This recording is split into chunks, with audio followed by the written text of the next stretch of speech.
Vai, Lúcia. Lúcia. Bora, bora. Enganchou, enganchou. Bora fazer pra correr. Não, Gi, na fruteira não, Gi. Epa. Não, senhora, não, Oi. não. Oi, Olha, cordel encantado, filha. Corre, Lúcia, olha ela, Lúcia, o desespero dela. Pega agora. Vem, vem, filha. Cordel encantado. Ei, eu quero ver, gente.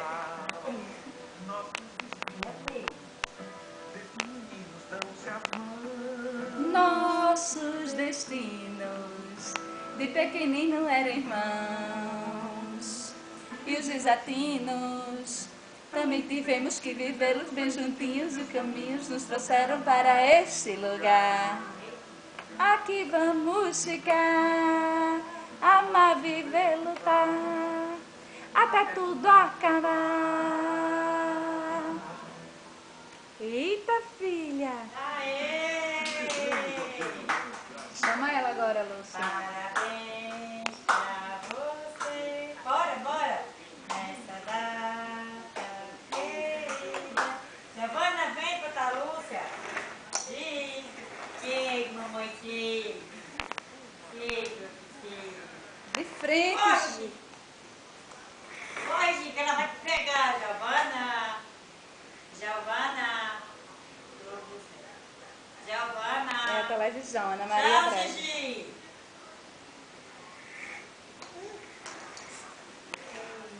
Assisti.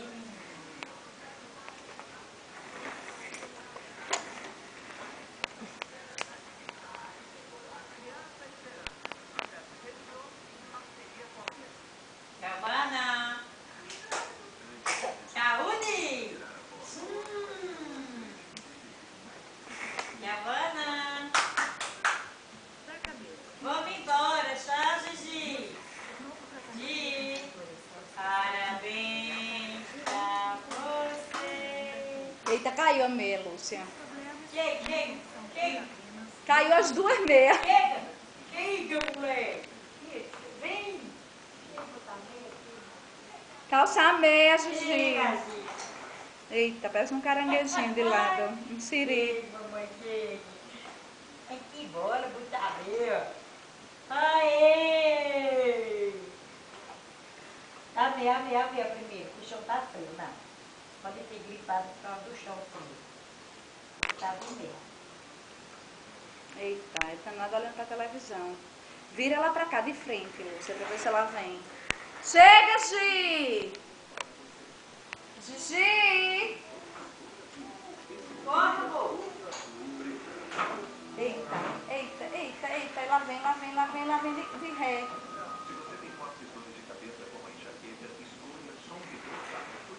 Vem, Gi, andando, filha. Eita.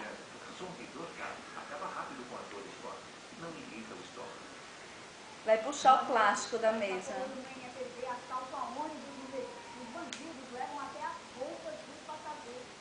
Oh, não.